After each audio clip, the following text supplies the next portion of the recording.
क्षण कर्म चेतन बंधकारु, कर्म के अवसान का कह कर स्वरूप यथार्थ जग का, जो किया उपकार है उसके लिए जिन वाणी माँ को वंदना शत बार है, वंदना शत बार है, वंदना शत बार है।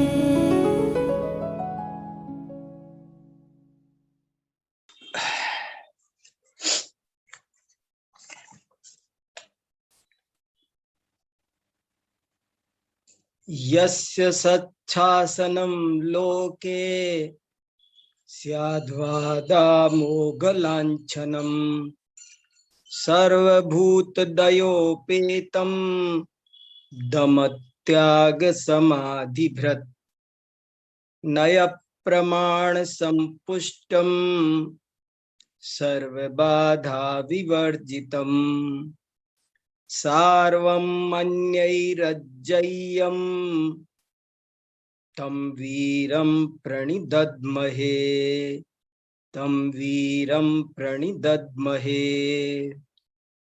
यद्भक्तिभावनिरता मुनयो कलंक, विद्यादिनन्द जिनसेन सुवादिराजाः, गायन्ति दिव्य वचनै सुयशांसि यस्य, भूयाच्छ्रियै स युगवीर समन्त भद्र, भूयाच्छ्रियै स युगवीर समन्त भद्र। आज मैंने मंगलाचरण के रूप में जिन श्लोकों का पाठ किया है, वे श्लोक आप्त मीमांसा की टीका पूर्ण करने के बाद पंडित जुगल किशोर जी मुक्त्यार ने लिखे हैं। इन तीनों श्लोकों के लेखक पंडित जुगल किशोर जी मुक्त्यार हैं, जो समंत भद्र साहित्य के विशेष विद्वान माने जाते हैं और उन्होंने सभी ग्रंथों का, आचार्य समंत भद्र के सभी ग्रंथों का बहुत सुंदर संपादन प्रकाशन किया है और उनका पूरा संकलन करके एक समंत भद्र भारती नाम का सुंदर ग्रंथ बनाया है। उसके अलावा भी आचार्य समंत भद्र के जीवन पर बहुत प्रामाणिक रिसर्च वर्क उन्होंने प्रस्तुत किया है। अभी तक आचार्य समंत भद्र पर सबसे श्रेष्ठ और प्रामाणिक काम करने वाले पंडित जुगल किशोर जी मुक्त्यार माने जाते हैं। हम सब लोग उनको मेरी भावना से तो जनता बहुत जानती है कि मेरी भावना वाले जुगल किशोर जी, लेकिन आचार्य समंत भद्र के ग्रंथों का उन्होंने इतना अच्छा संपादन प्रकाशन किया है, इसको सामान्य जनता न जाने पर विद्वान तो उनकी गौरव गाथा हमेशा गाते रहेंगे। उनका बहुत बड़ा उपकार है समंत भद्र के जीवन और साहित्य को प्रकाश में लाने के लिए।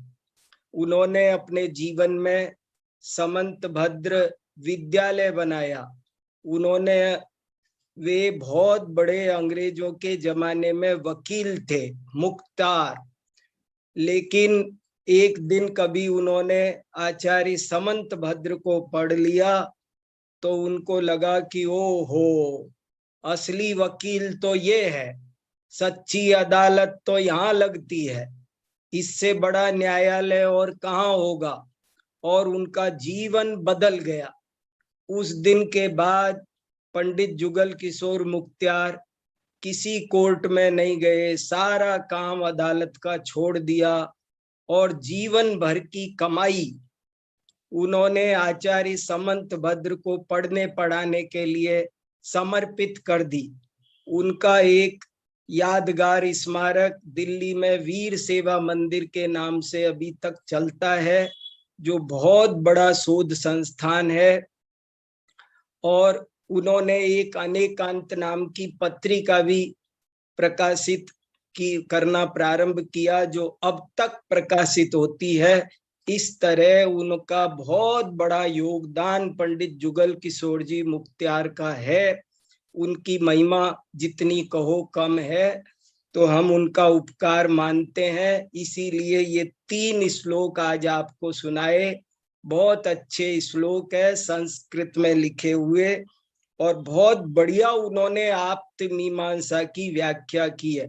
आप्त मीमांसा को पढ़ते समय जहां कहीं मैं अटक गया और कोई किताब जिसका समाधान नहीं कर पा रही थी, उस शंका का समाधान मुझे जुगल किशोर जी मुख्तियार की इस टीका से मिला है। ये बहुत पुरानी छोटी टीका, पर इतनी छोटी होकर के भी बहुत सारग्राही है। करीब 115-20 पेज की है, पर बहुत गजब की टीका है। तो उसके अंत में बहुत अच्छी टीका करके ये मंगलाचरण के श्लोक लिखे हैं। मैं इनका हिंदी में अर्थ बताता हूं, देखो क्या लिखा है। ये लिखा है,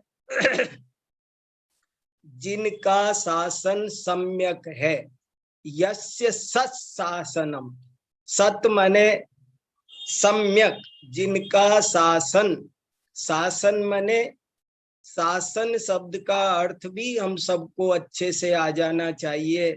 शासन माने कथन, शासन माने उपदेश, जिनकी द्वारा बताई गई वस्तु व्यवस्था। ये शासन कोई राजाओं का शासन, डंडे का शासन नहीं है, ये ज्ञान का शासन है, ये वाणी का शासन है। पशु थोड़ी है मनुष्य, उसके लिए भारत में पुलिस डंडा रखती है, जापान में पुलिस डंडा नहीं रखती। मैंने एक दफे पूछा था टोक्यो में, तो उन्होंने कहा कि हमें मनुष्यों पर शासन करना है, पशुओं पर थोड़ी करना है, डंडा क्यों रखें। तो ये शासन वचनों का शासन है, ये ज्ञान का शासन है। यस्य सच्छासनम लोके, जिनका सम्यक शासन इस लोक में स्याद्वादामोघ लांछनम, स्याद्वाद का जिसका अमोघ लांछन, जिसका निर्दोष चिन्ह स्याद्वाद है। सर्वभूत दयोपेतम, सभी जीवों के, सभी भूत, सभी जीवों का पर दया करने वाला है। और दम त्याग समाधि व्रत, दम माने संयम तप, त्याग और समाधि माने ध्यान। ये बहुत इंपॉर्टेंट बातें हैं, ये विशेषण छोटे मोटे नहीं है। ये जो श्लोक लिखे हुए हैं, ये श्लोक जुगल किशोर जी मुख्तियार ने आचार्य समंत भद्र के ही शब्द लिए हैं। ऐसे के ऐसे ही आधे आधे चरण जो के त्यों उनके ग्रंथों में मिलते हैं। ये जो छंद है पहला, ये ऐसा का ऐसा अरनाथ की स्तुति में थोड़ा सा बदल के मिलता है।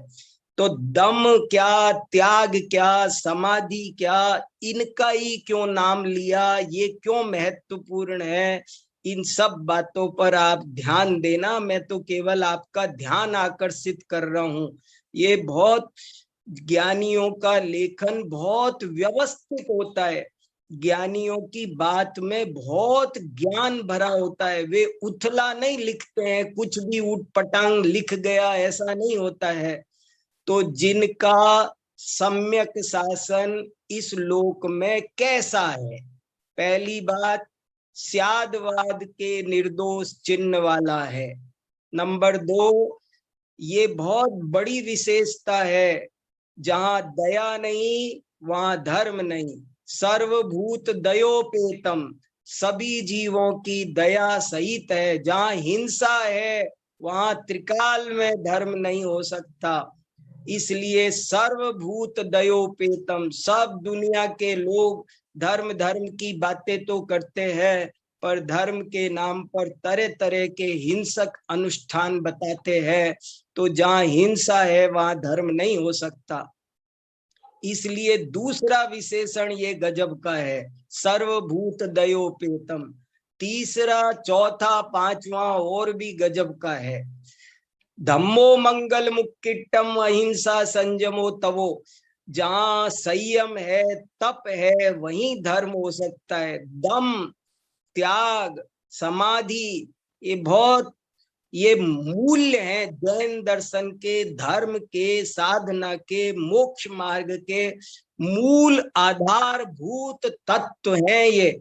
और कोई चीजें हो या ना हो, लेकिन ये चीजें होना अनिवार्य है। और चौथी विशेषता, नय प्रमाण संपुष्टम। वो नए और प्रमाण से संपुष्ट है। कोई दूध पी के पुष्ट होता है, ये संपुष्ट है। भगवान जिनेंद्र का शासन नए प्रमाण से संपुष्ट है, इसीलिए सत शासन है। सर्व बाधा विवर्जितम, और वो संपूर्ण बाधाओं से रहित है।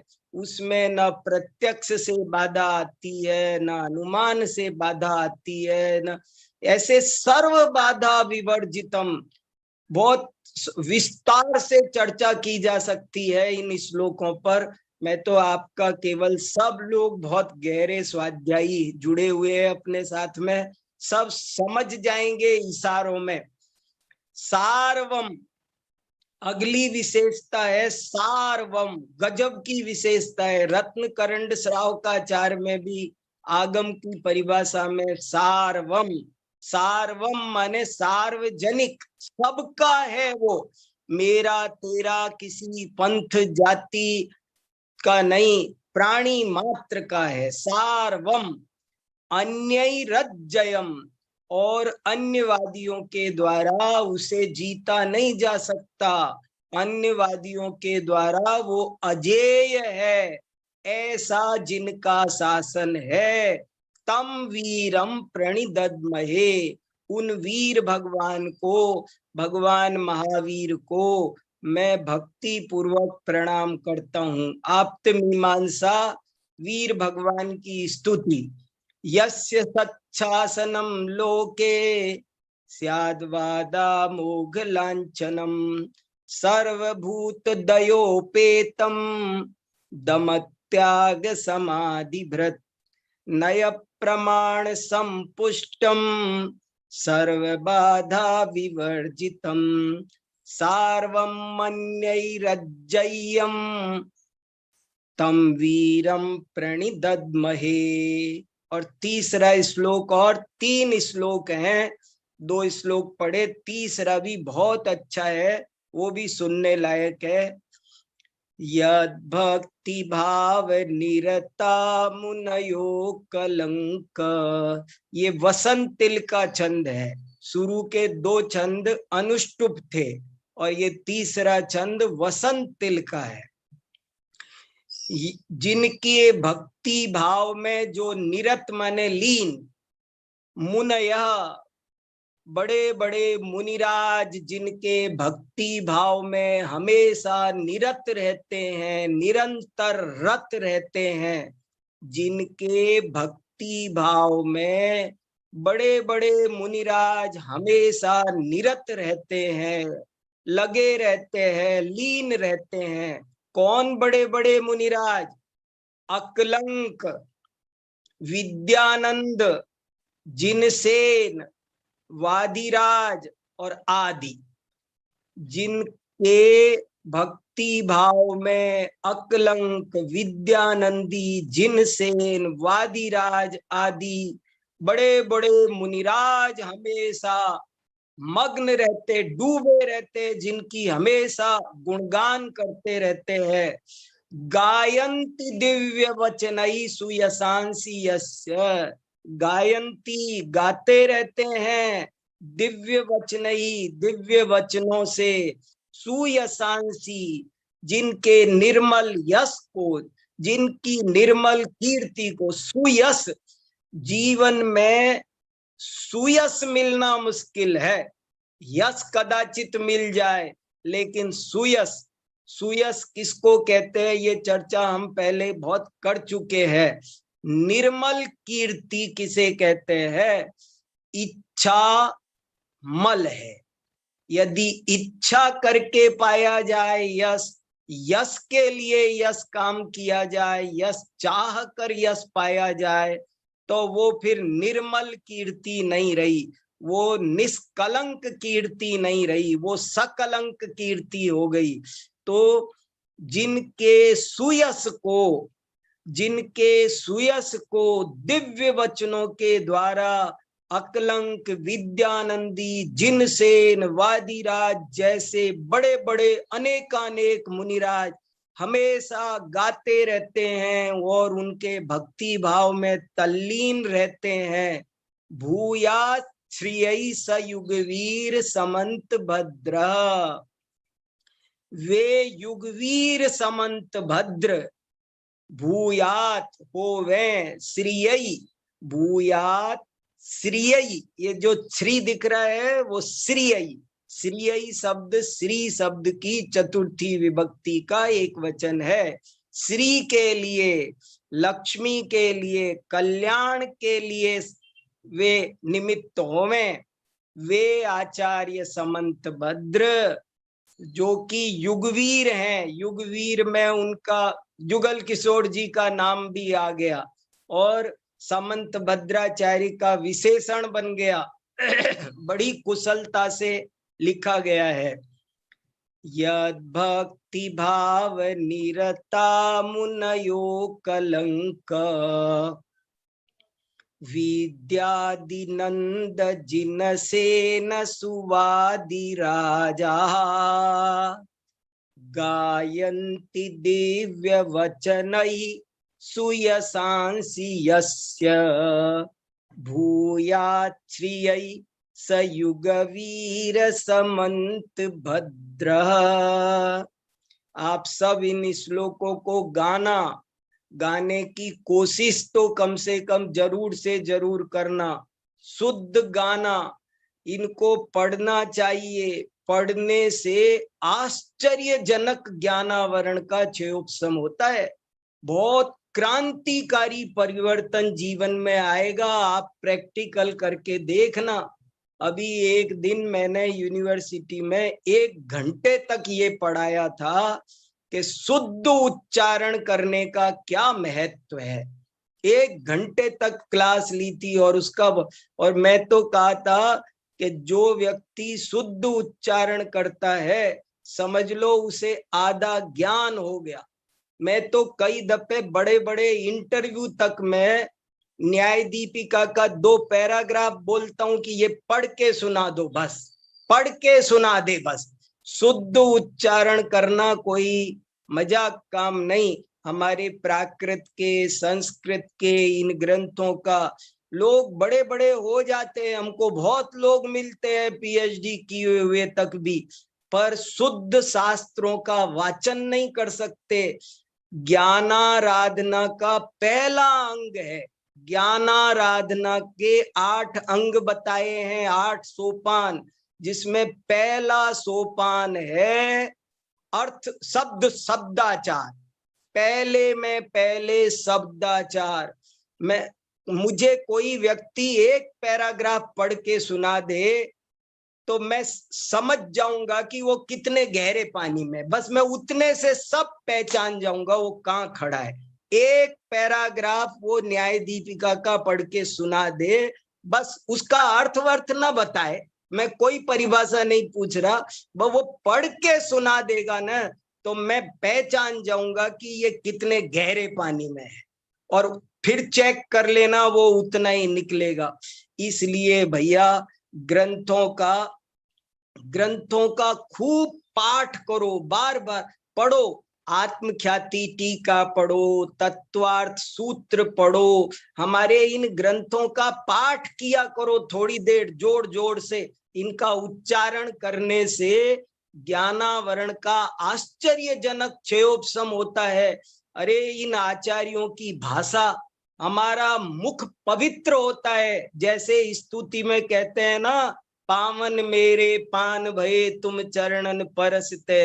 ये जिनवाणी पढ़ना कोई बड़े जाने कितने भवों बाद कहाँ कहाँ घूमते थे, वाणी नहीं मिली।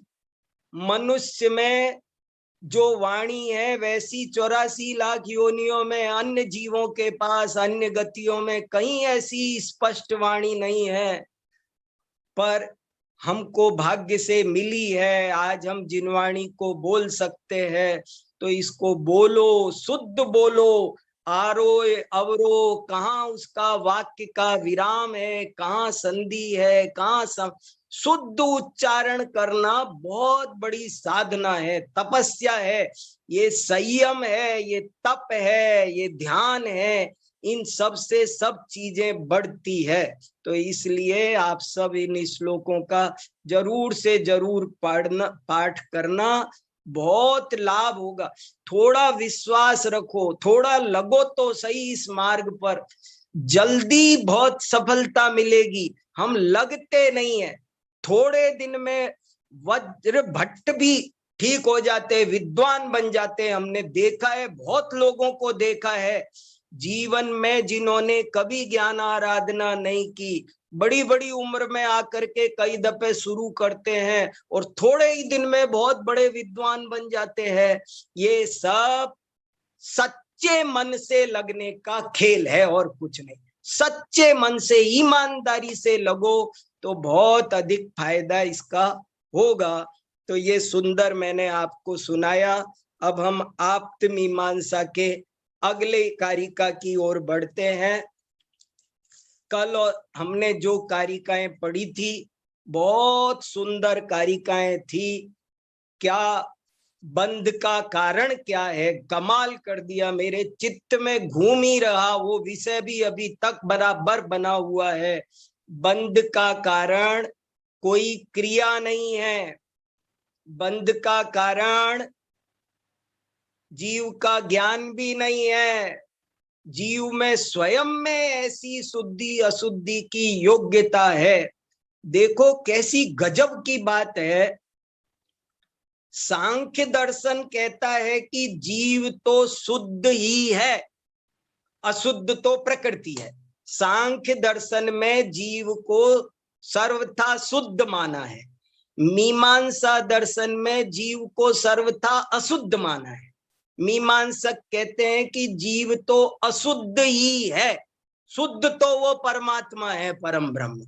मीमांसक पूरी तरह जीव को अशुद्ध मानते हैं, सांख्य पूरी तरह जीव को शुद्ध मानते हैं। पर मैं तो इस बात पर मुग्ध हो गया हूं कि जैन आचार्यों ने जीव को शुद्ध अशुद्ध दोनों माना है। ये गजब की बात है। जीव यदि शुद्ध और अशुद्ध दोनों ना माना जाए तो 7 तत्व की व्यवस्था नहीं बनती, सारी व्यवस्था खराब हो जाएगी। जीव शुद्ध और अशुद्ध दोनों शक्तियों से युक्त है, ये तो बहुत बहुत बहुत कमाल की बात है। जीव यदि सर्वथा शुद्ध होता तो भी कोई बात करने लायक हम नहीं बचते।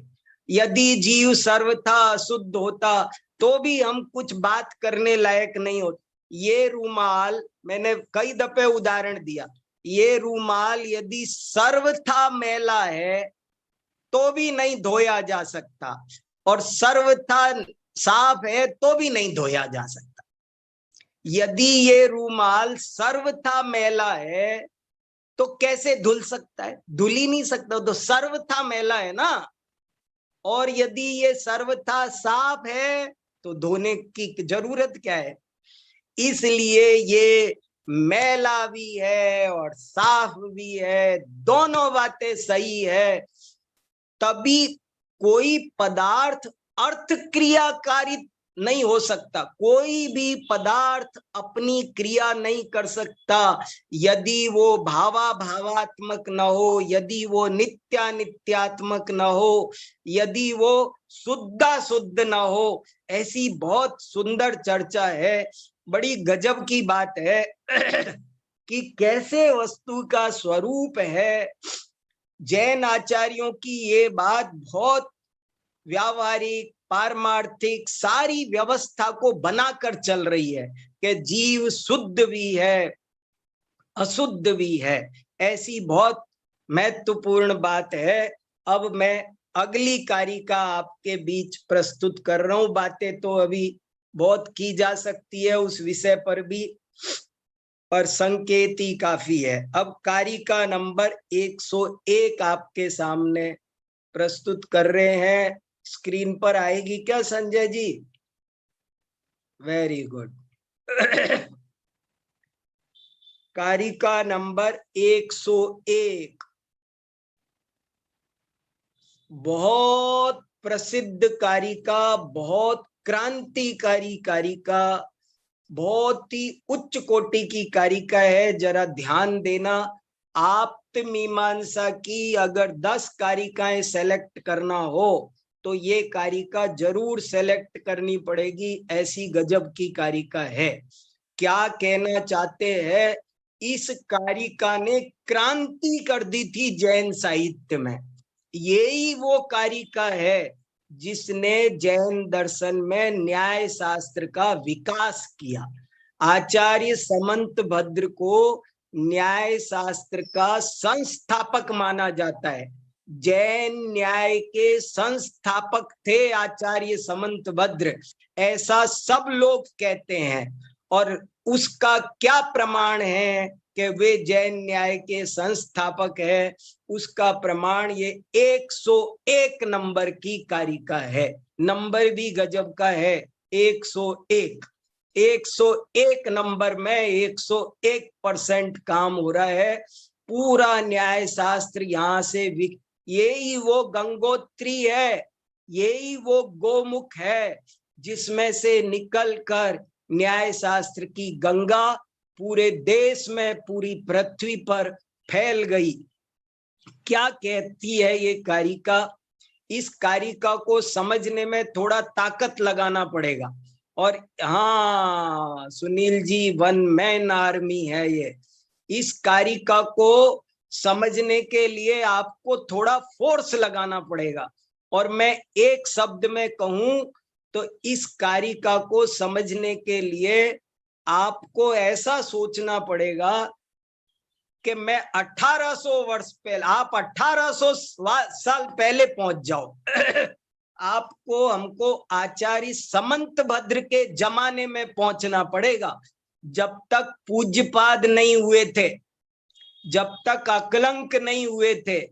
आज तो हमारे पास में अकलंक हैं, विद्यानंदी है, माणिक्य नंदी है, आज हमारे पास परीक्षा मुख है, आज हमारे पास में न्याय दीपिका है, आज तो हमारे पास न्याय के 300 ग्रंथ है। लेकिन उस दिन एक भी नहीं था।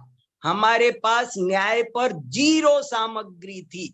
न्याय पर जैन साहित्य शून्य था, 0। तब आचार्य समंत भद्र की ये कारिका अवतरित होती है। देखो पढ़ता हूं। 101 तत्व ज्ञानम प्रमाणम ते युगपत् सर्वभाषणम क्रम भावी च यज्ञानम स्याद्वाद नय संस्कृतम। इसका पहले सिंपल अर्थ करते हैं। इसकी व्याख्या बहुत हो सकती है और पर एक बार सरल अर्थ लग जाए। कहां से? अब ये भी मैं आपसे कह रहा हूं, आपको सबको सोच के बताना है कि पुराने प्रकरण से इसका क्या लिंक है। इस पर भी आपको विचार करना है। हमारी जो बात चल रही थी, कहां से ये 10वां परिच्छेद क्या कहता है, कभी कभी लिंक को लेकर के कुछ शंका उत्पन्न होती है। इस 10वें परिच्छेद में 20 कारिकाएं समेट ली इन्होंने एक साथ, और मेरे हिसाब से इसके 4-5 परिच्छेद बन जाने चाहिए थे।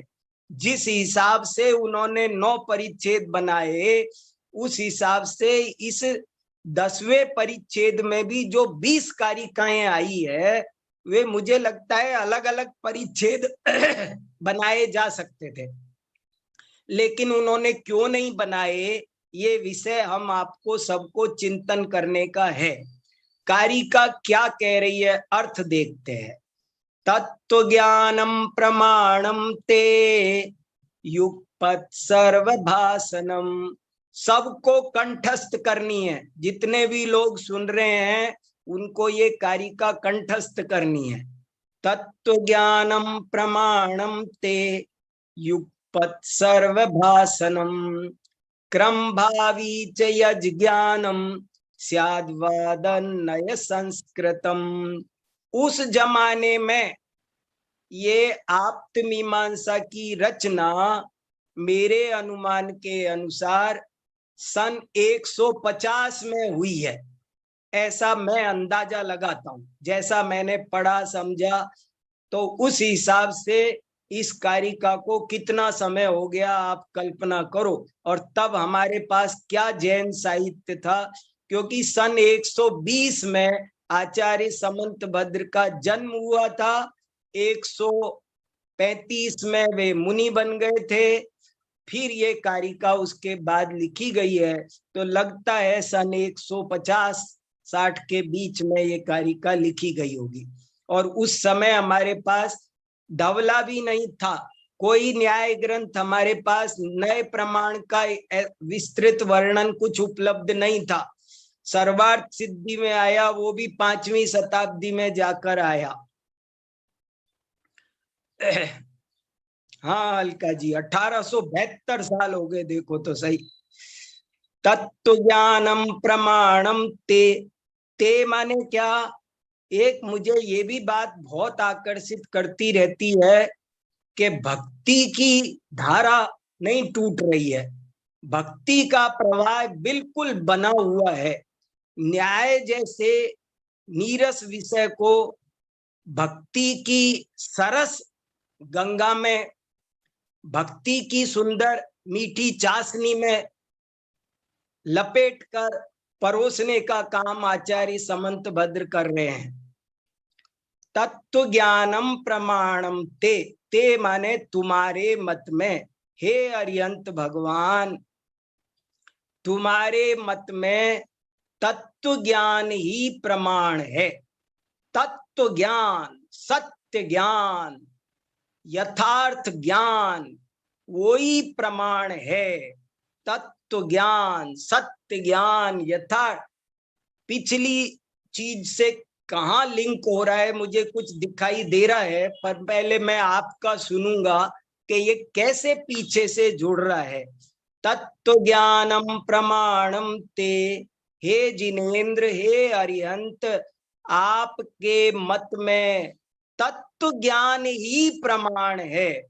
युगपत् सर्वभाषणम, कैसा है वो तत्व ज्ञान? वो युगपत् सबको भाषण माने जानने वाला है, वो एक साथ सब कुछ जानने वाला है। देखो प्रमाण, असली प्रमाण केवल ज्ञान है। तत्व ज्ञान माने केवल ज्ञान, जो युगपत् एक साथ संपूर्ण सर्वद्रव्य पर्यायेषु केवलस्य, जो एक साथ सर्वद्रव्य पर्यायों का भाषण माने अवभाषण ज्ञान करता है, वही तत्व ज्ञान हे अरिहंत आपके मत में प्रमाण है।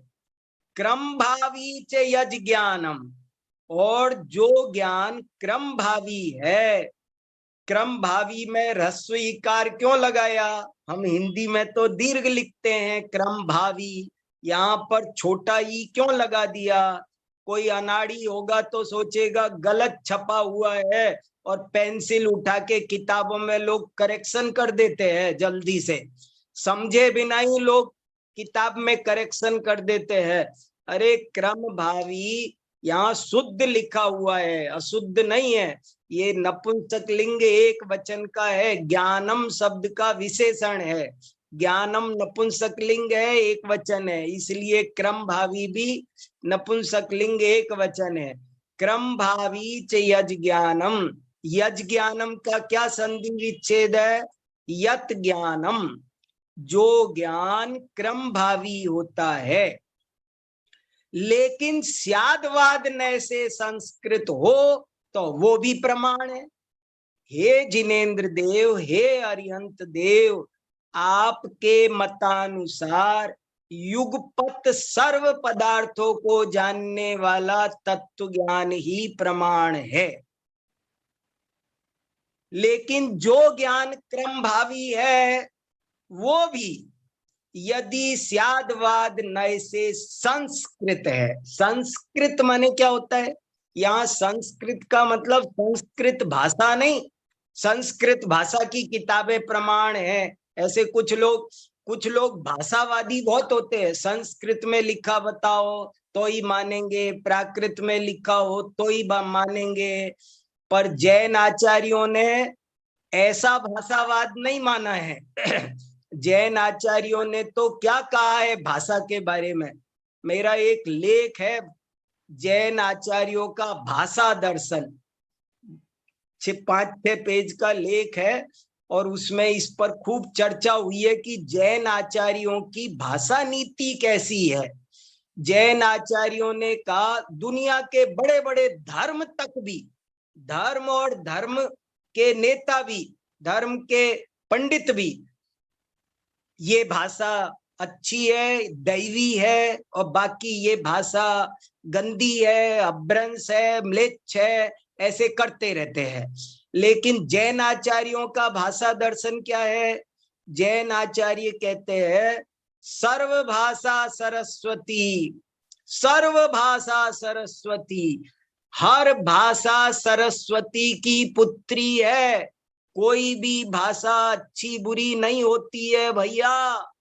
अरे गालियां कोई संस्कृत में बके तो क्या चलेगी? अच्छी हो गई।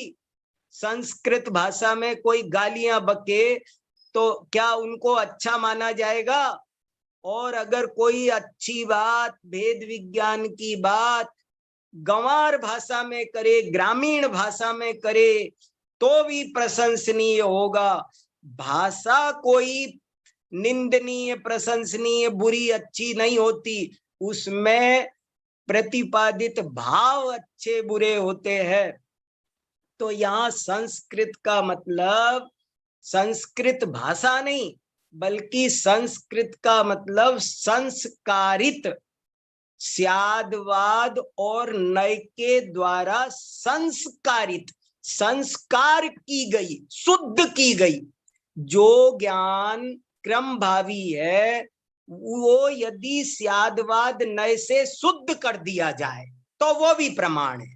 क्रम भावी ज्ञान भी यदि स्यादवाद और नय लगा करके, जैसा कि लिखा समंत भद्र स्वामी ने विमलनाथ भगवान की स्तुति में, विमलनाथ भगवान की स्तुति में लिखा कि हे भगवान, मेरी वाणी जंग खाए लोहे के समान थी, पर जब से मैंने इसको स्यादवाद नय से संस्कारित किया है, मेरी वाणी पारस पत्थर बन गई है।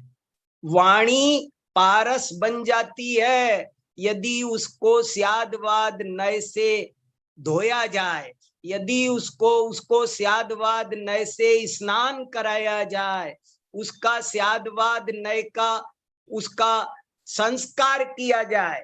आपने तरह तरह के संस्कार सुने होंगे, मुंडन संस्कार, विवाह संस्कार, फलाना संस्कार, 16 संस्कार सुने होंगे।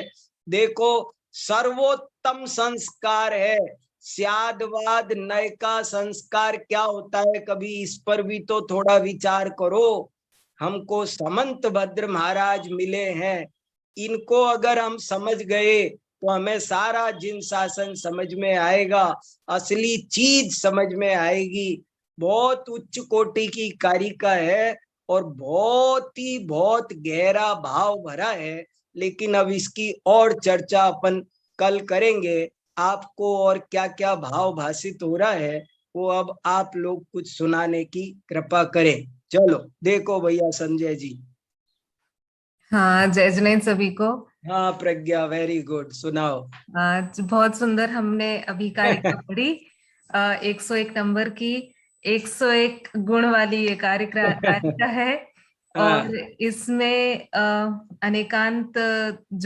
अनेकांतमयी जो वस्तु है उसके बारे में बताया और कहा कि स्यादवाद से ही हम उसको बोल पाते हैं, हम उसको कह पाते हैं, और अगर नहीं कहते हैं तो प्रॉब्लम खड़ी हो जाती है।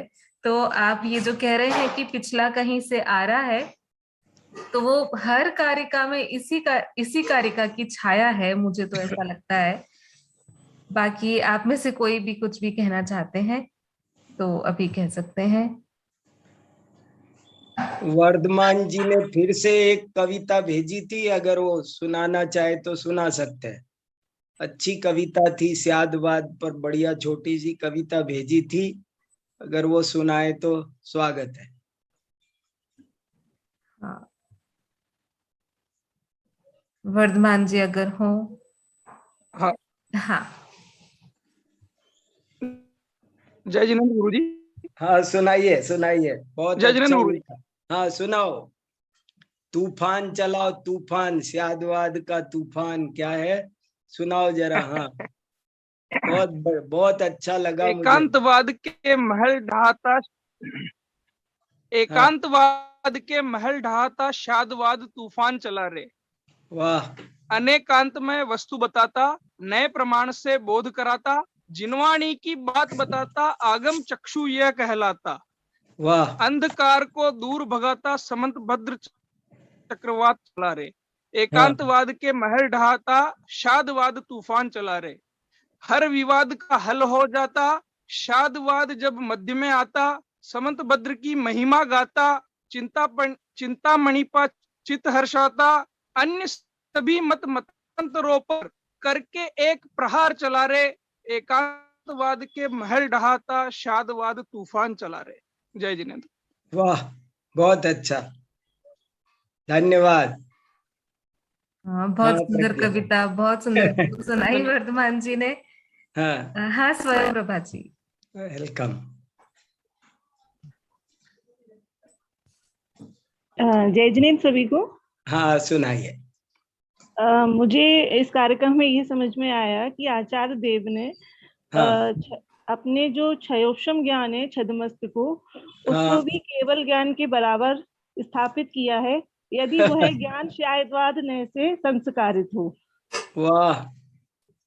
तो उसके बराबर ही उसको स्थापित किया है। जैसे केवल ज्ञान से प्रत्यक्ष हम सब वस्तुओं को जानते हैं, तो हाँ, स्वादवाद नय के द्वारा भी हम स्वादवाद से अगर हमारा ज्ञान क्रम भावी है, तो हम वाह। उसको क्रमिक होने पर वो भी हाँ, हम उनको जान सकते हैं, हाँ, वस्तुओं को।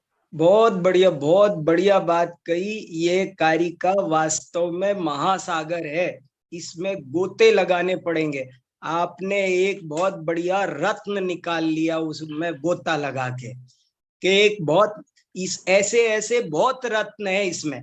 जैसे आज आपने एक रत्न निकाला कि ये कारिका ये कह रही है कि जैसे केवल ज्ञान प्रमाण है, वैसे ही स्यादवाद नय से संस्कारित श्रुत ज्ञान भी प्रमाण है। वैसे ही प्रमाण है, केवल ज्ञान जैसे ही प्रमाण है। यदि वो ये अब इस पर हम लोग कितनी देर बात कर सकते, घंटों। आचार्य कुंद और अमृत चंद्र तो लट्टू हो गए, प्रवचन सार का ज्ञान तत्व प्रज्ञापन भरा पड़ा है इसी बात पर। हाँ, और इस आधार पर हम इसे पुरानी कारिकाओं से लिंक कर सकते हैं कि अल्प ज्ञान भी मोक्ष का कारण है, अल्प अरे ज्ञान से वाह, मोक्ष होता है। अरे वाह स्वयं प्रभा जी, आज आपने एक और इम्पोर्टेंट बात कही। सब लोग इस पर ध्यान देना, पिछले से ये कैसे जुड़ रहा है। ये एक इन्होंने बहुत बढ़िया क्लू दिया है कि वो बात चल रही थी बंध की, और जब बंध की बात चल रही थी तो अल्प ज्ञान से मोक्ष की बात भी साथ में चल रही थी। तो वो अल्प ज्ञान से मोक्ष वाली बात का विकास यहाँ हो रहा है। हाँ। ठीक है, फिर भी किसी को कुछ भी लगता हो तो निसंकोच सब लोग बोलो, कुछ डरने करने की कोई जरूरत नहीं। सही होगा गलत होगा, अपन सब बैठे हैं। सुनील जी को भी सुनना है प्रज्ञा। हाँ, हाँ, भाई साहब जय जिनेन्द्र। हाँ सुनाओ साहब। ये अभी स्वयं प्रभा जी ने जो बात कही, हाँ कई बार पूज्य गुरुदेव श्री के प्रवचन में, बल्कि मूल में धवला में एक बात आती है, हाँ श्रुतक ज्ञान केवल ज्ञान को बुलाता है। बराबर। श्रुतक ज्ञान की धारा परंपरा वो 12वें गुणस्थान तक चलती है, 13वें गुणस्थान में जाकर के केवल ज्ञान होता है। हाँ और उससे पहले, केवल ज्ञान के पहले हाँ मनोपर्य ज्ञान अथवा अवधिक ज्ञान, उसका कोई औचित्य नहीं है। हाँ और मात्र मति ज्ञान का भी कोई औचित्य नहीं है। वहां तो भाव श्रुतक ज्ञान की पराकाष्ठा काम आती है। तो जैसे अभी आपने भी बताई, 12वें गुणस्थान के अंत तक वो भाव श्रुत ज्ञान की धारा है। और वही श्रुतक ज्ञान मानो अपनी अपूर्णता को छोड़ता हुआ अपने आप में पूर्णता का स्वयंवर रचाता है और केवल ज्ञान को बुलाता है। परस्पर में जो संधि है ये बहुत सुंदर। स्याद्वाद केवल ज्ञाने सर्व तत्व प्रकाशने भेद असाक्षात भवेत, जो कारिका आगे आएगी बस उसका बहुत सुंदर मजा आ रहा है। बढ़िया, बहुत बढ़िया विषय चल रहा है। और ये तो भाई साहब जैसे आपने कही कि तत्व ज्ञानम प्रमाणम ते, ने जो रहस्य दिख रहे हैं, जो बहुत गहन गंभीर कारिका लग रही है, बहुत मार्मिक है। क्योंकि स्याद्वाद और नए से संस्कृत परिष्कृत लिखा। तो स्याद्वाद को यहाँ प्रमाण के रूप में, और नए प्रमाण और नए से जो परिष्कृत है, ऐसा वह तत्व ज्ञान है। और दूसरी ही पंक्ति में उसी तत्व ज्ञान को फिर ज्ञान के नाम से विक्रम भावी च यज्ञानम कहा। बहुत गूढ़ और गंभीर भावों से भरी हुई कारिका है। बहुत विचारणीय है। इनकी सब टीकाएं व्याख्याएं भी पढ़ने लायक हैं। बहुत बढ़िया, बहुत अच्छा। नहीं मतलब इस विषय को अभी वो लंबा करेंगे आचार्य देव, और आगे बिल्कुल वो जो अभी आपने कहा बिल्कुल क्लियर शब्दों में कहेंगे कि स्याद्वाद केवल ज्ञान में कोई फर्क ही नहीं। माने अभी तो इन्होंने कहा दो तरह के, और बाद में कहेंगे नहीं वो तो एक ही तरह का है, दोनों एक ही है। इतनी बड़ी बात कहेंगे वो आगे चलकर। वो है ना भाई साहब, जो नियम सार में जो कलश आता है, स्ववश योगी और परमात्मा, इनमें कोई अंतर नहीं है। अरे रे हम तो जड़ हैं कि इन दोनों में हम अंतर कर रहे हैं। ऐसी वाली बात है। वाह। और तत्व ज्ञान शब्द भी कुछ विशेष रहस्य गर्भित है। मैंने अब मैं तो जो प्रचलन में जो प्रमाण की परिभाषा है वो है सम्यक ज्ञानम प्रमाण, लेकिन मुझे लगता है कि तत्व ज्ञानम प्रमाणम कहकर कुछ और सुपर बात कर दी। अभी जैसे कारिका आपने प्रारंभ की ना भाई साहब, तो आज तो रविवार का दिन है, अवकाश का दिन है, इसलिए मैं निरंतर यहाँ एक ऑफिस में बैठा हूँ। ये ऑफिस पाठशाला की ऑफिस है, और पाठशाला का नाम रखा है तत्व ज्ञान पाठशाला। Very good. इसका पाठशाला बाहर बोर्ड ही लगा हुआ है तत्व ज्ञान। हमारे मित्र अभी आए थे बीच में, जब वीडियो ऑफ वीडियो था, तो मैंने कहा कि मैंने उसको गुजराती में बोला कि जो यहाँ तत्वज्ञान पाठशाला लख्યું છે ને, ये तत्वज्ञाननी वार्ता आमा कारिकामा चाले छे। मैंने कहा उसको। सच में बहुत गंभीर। जो भाई साहब समाज में क्या है कि हम आप लोग जनरली बारंबार इन शब्दों को सुन करके, मानो वो भाषा विज्ञान के भाषा में कहें तो अर्थापकर्षण जैसा हो गया, जैसे एक बहुत चीप, बहुत सामान्य शब्द जैसा हो गया। लेकिन आपने जो चित्र खींचा ना, आज से ये मतलब समझ लीजिए 1800 साल पहले, जब कोई न्याय के ग्रंथ ही नहीं थे, जब समंतभद्र आचार्य ने तत्वज्ञानम प्रमाणम ये कहा, तो सच में इसके संस्थापक आचार्य हैं। तो कितना गहन गंभीर भावों से भरा हुआ ये शब्द है, ये अपने आप में एक सिद्धांत है। बहुत बढ़िया लगा। अच्छा, एक देखो तत्व ज्ञान शब्द न, तत्व ज्ञान अपन जो अब अन्य दार्शनिकों के साथ बैठकर हमने उसे सम्यक ज्ञान किया। तो सम्यक ज्ञान किया, इसलिए हमारे यहाँ रोज रोज प्रश्न पैदा होता है कि रस्सी को रस्सी जाने तो ज्ञान सम्यक है कि नहीं। मिथ्या दृष्टि रस्सी को रस्सी जानता है तो उसका ज्ञान प्रमाण है कि नहीं। सम्यक दृष्टि रस्सी को सर्प जाने तो उसका ज्ञान अप्रमाण क्यों नहीं है। लेकिन यहाँ इस तत्व ज्ञान शब्द में उसका भी समाधान है कि वो मिथ्या दृष्टि रस्सी को रस्सी जानते हुए भी तत्व को नहीं जानता, हो तत्व ज्ञानी नहीं है, इसलिए उसका ज्ञान प्रमाण। मिथ्या दृष्टि रस्सी को रस्सी सर्प को सर्प जानते हुए भी वो सम्यक ज्ञान वाली परिभाषा से हमको भ्रम होता है कि भाई ये तो सम्यक ज्ञानी तो है, अब क्या दिक्कत है। लेकिन इन्होंने कहा वो सम्यक ज्ञानी होगा तुम्हारे हिसाब, वो तत्व ज्ञानी नहीं है वो। बहुत सुंदर, बहुत सुंदर। हाँ, तो ये भी एक खास बात नजर आई।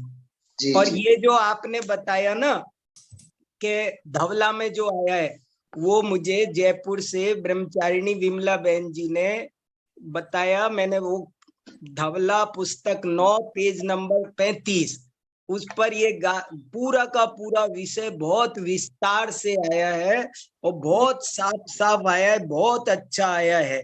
तो उन्होंने मुझे बताया, मैंने पढ़ा सब, तो वो वर्णन है बहुत सुंदर। ये अच्छा प्रकरण है बहुत। अच्छा, ये तत्व ज्ञान, अनेकांत, प्रमाण, ये सब पर्यायवाची हैं।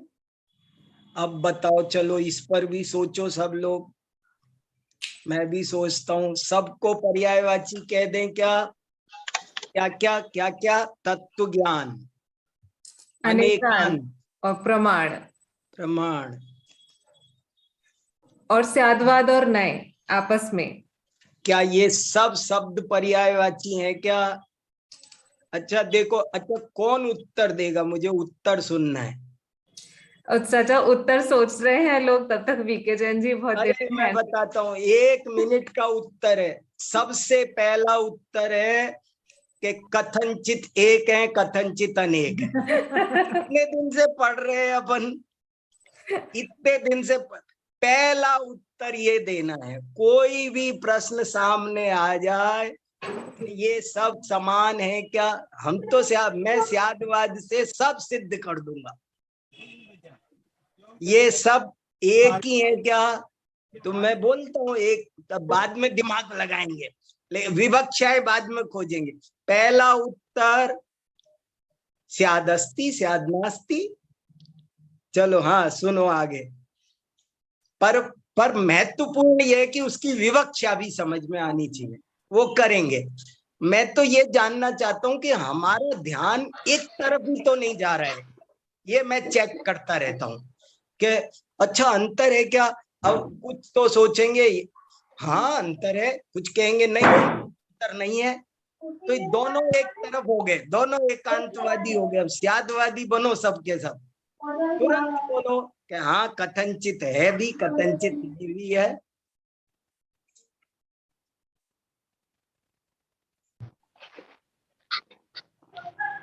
गुरु जी जय जिनेंद्र। हाँ जी बोलिए। हाँ गुरु जी, मैं कल की जो कक्षा हुई थी ना, उसके विषय में एक चीज पूछना चाह रहा था। हाँ बोलिए ना, बोलिए। कि जैसे कल की कक्षा के उसमें ये ऐसा लग रहा था कि परिणाम जो है वो योग्यता पे निर्भर है, तो फिर साधना और पुरुषार्थ क्या है? योग्यता में क्या ले रहे हैं? परिणाम। परिणाम योग्यता में परिणाम ले रहे हैं। हाँ जी। और तो साधना और पुरुषार्थ क्या है? स्वरूप की रचना करना पुरुषार्थ है। अच्छा, जैसे नियम सार में जो कारण परिणाम की बात आई है, हाँ तो उसको किस परिप्रेक्ष्य में लेंगे? हाँ आज आपने ग्रुप में डाला था, लेकिन ये विषय मैंने अच्छे से पढ़ा नहीं है, इसलिए मैं इसका उत्तर नहीं दे सकता। आपका पूछना है, वीके जैन साहब पूछ रहे हैं कि कारण शुद्ध पर्याय की जो चर्चा आती है नियम सार में, क्या उसी का नाम पुरुषार्थ है? मैंने कहा भैया मुझे पता नहीं है, किसी को पता हो तो बता दो भैया।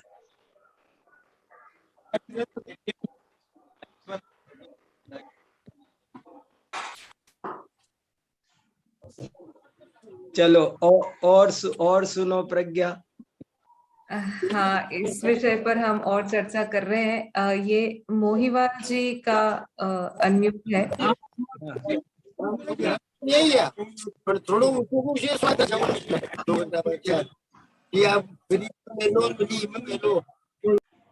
अच्छा, पापा उत्तर दे रहे हैं चाचा। अरे वाह, इससे बढ़िया और क्या बात हो सकती है।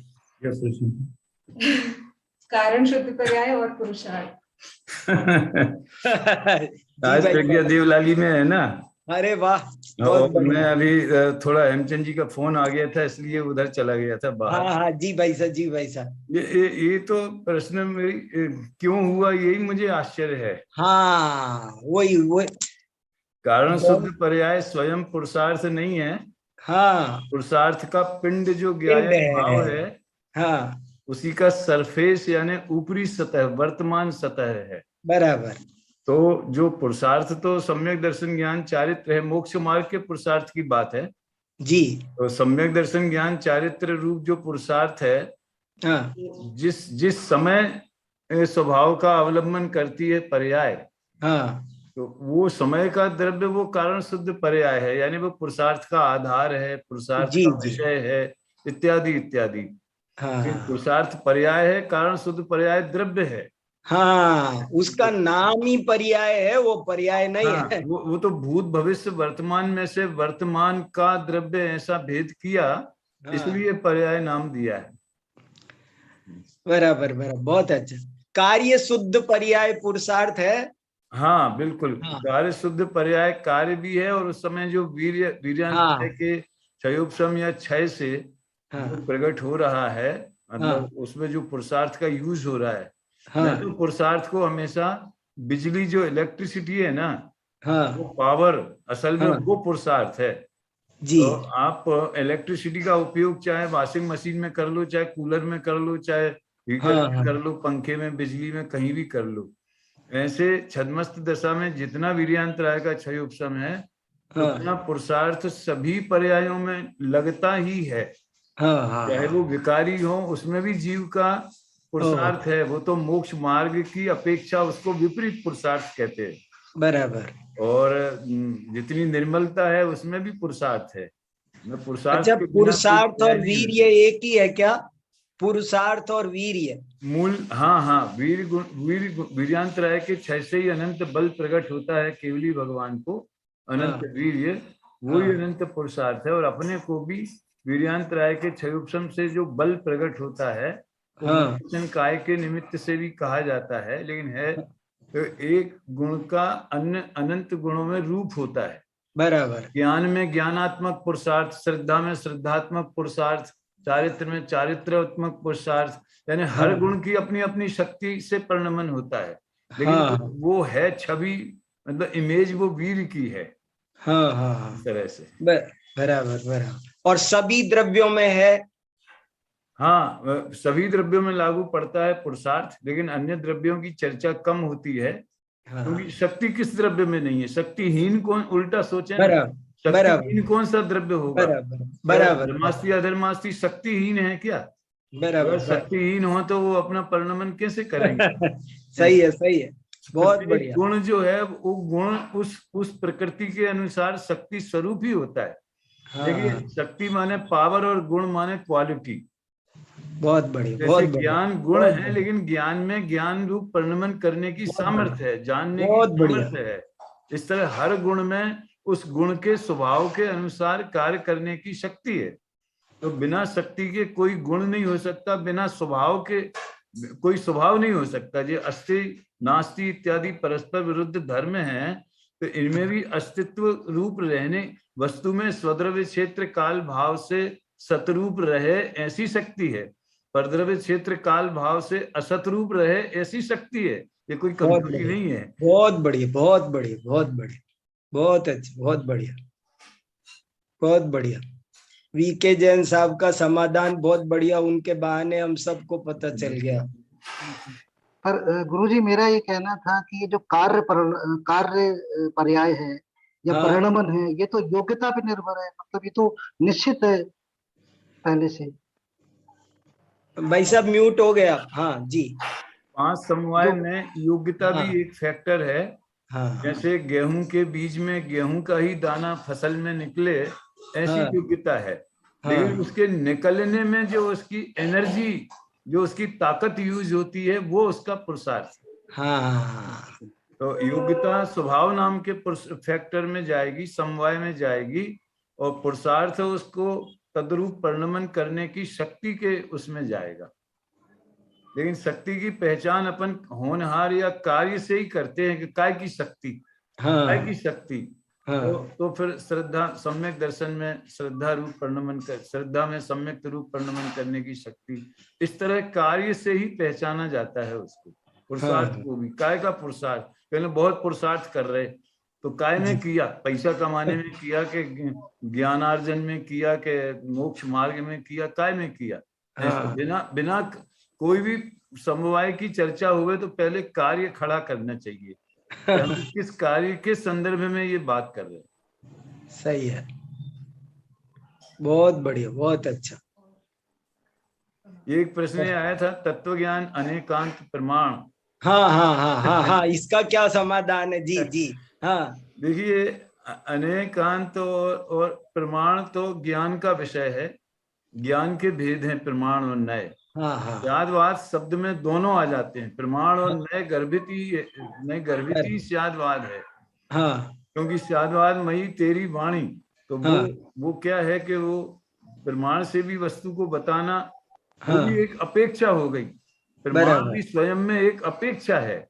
और प्रमाण में अनंत नय है, तो हर एक नय की अलग अलग अपेक्षा है। तो कथन में तो स्यादवाद आ गया और ज्ञान में प्रमाण आ गया। अनेकांत तो विषय है, वो तो वस्तु का स्वरूप है। वो प्रमेय हो गया। वो प्रमेय उपेय तत्व है। वस्तु स्वरूप अनेकांतात्मक है। प्रमाण ज्ञान जानता है। एक बात बताऊं, जो प्रवचन सार में जहाँ 47 नए प्रारंभ हुए हैं, तो उसके परिशिष्ट में एक बहुत सुंदर आचार्य देव ने वक्तव्य दिया है। उसने किया है कि आत्मा क्या है और कैसे प्राप्त होता है। तो उनने उत्तर दिया कि अनंत धर्मों का धारण करने वाला धर्मी ये आत्मा है, और अनंत नयों को धारण करने वाले श्रुत ज्ञान द्वारा अनुभव में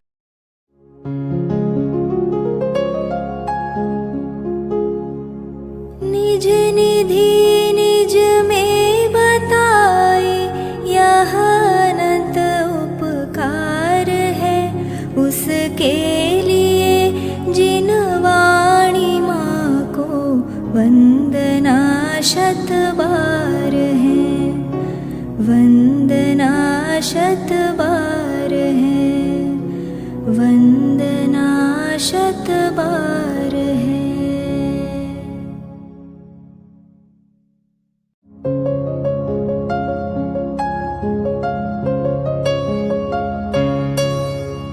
हे जिन वाणी भारती तो ही जपो दिन रैन, जो तेरी शरणा गहे सो पावे सुख चैन। जा वाणी के ज्ञान ते सूझे लोकालोक, सो वाणी मस्तक नवो सदा देत हो ढोक।